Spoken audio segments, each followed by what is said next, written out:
Hello guys, ഞങ്ങൾ കണ്ട ചെങ്ങിന് വരെ പോകട്ടോ. അതിരുമ്പോൾ 2 മണിക്കൂറായിട്ട് ക്ലാസ്സിന് മുന്നിലാണ്.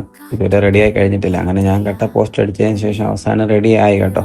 അങ്ങനെ ഞങ്ങൾ രണ്ടുപേരും കൂടെ നേരെ ഇപ്പം ചെങ്ങിന് വരെ പോവാം. കുറച്ച് പർച്ചേസിങ് ഉണ്ട്. അപ്പം നമ്മൾ നേരെ ആദ്യം വന്നത് വിശാൽ മാർട്ടിലാട്ടോ. ചെങ്ങന്നൂർ ഇപ്പം പുതിയതായിട്ട് ഓപ്പൺ ചെയ്തത്. എനിക്കൊന്ന് 2 മാസമായി കാണും വിശാൽ മാർട്ട് ഓപ്പൺ ചെയ്തിട്ട്.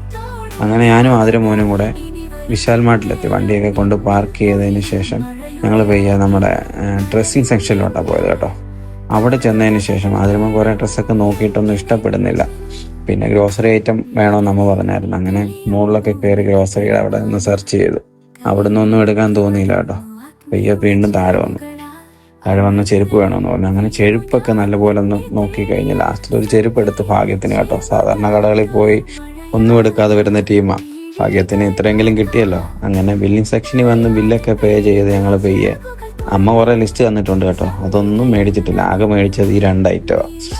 അപ്പം ഇനിയും നമുക്ക് റിലയൻസ് മാർട്ടിലോട്ട് പോകണം കേട്ടോ. അങ്ങനെ ഞങ്ങൾ ചെങ്ങന്നൂർ ടൗൺ കവർ ചെയ്യണമെങ്കിൽ നിങ്ങൾക്ക് അറിയാമല്ലോ, ഒടുക്കത്തെ ട്രാഫിക് ബ്ലോക്കാണ്. അങ്ങനെ ട്രാഫിക് ആയിരുന്നു. നല്ല ടൗണൊന്ന് കവർ ചെയ്ത് കിട്ടണമെങ്കിൽ കുറച്ച് ടൈം എടുക്കും. നമ്മൾ റിലയൻസ് മാർട്ടിലെത്തി ഗൈസ്.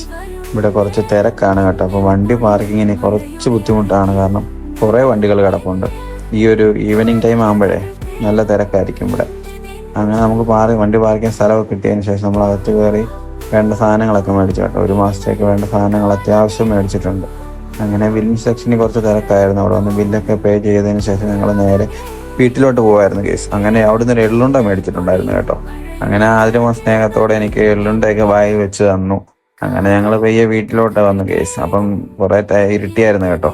അങ്ങനെ അവസാനം നമ്മൾ വീട്ടിലെത്തി. Okay, by.